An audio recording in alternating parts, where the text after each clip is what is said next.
Lelumia Beast taillight and Phoenix headlight. Now available at GoPedal. Lelumia is a rear light with mode memory.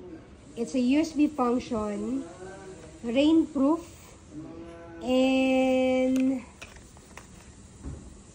rechargeable cycling light.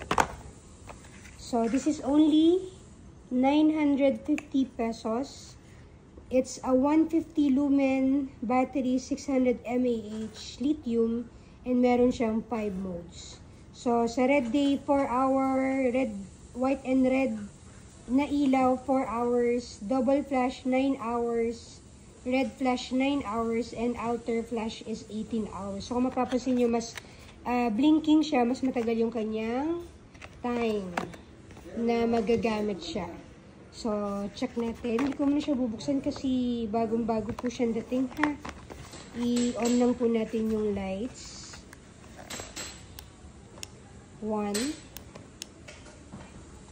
2.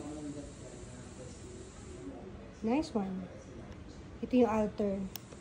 3, 4, and steady light, 5. So, yan yung 5 modes niyo. Ang ganda. Hard press para sa off. Ang kanyang liit or haba ay 1, 2, 3. About 3 inches lang.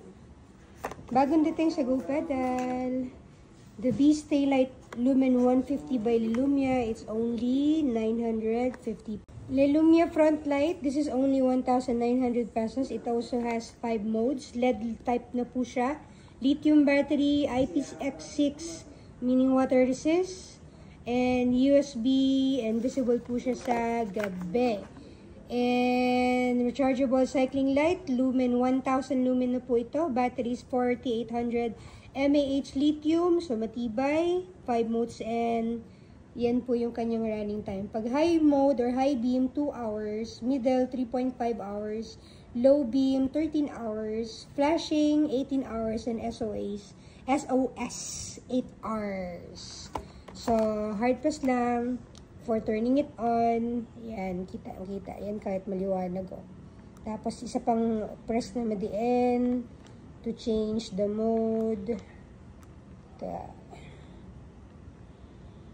Yon, high beam. Tapos ito, blinking. Yon. Isa pa, flash blinking.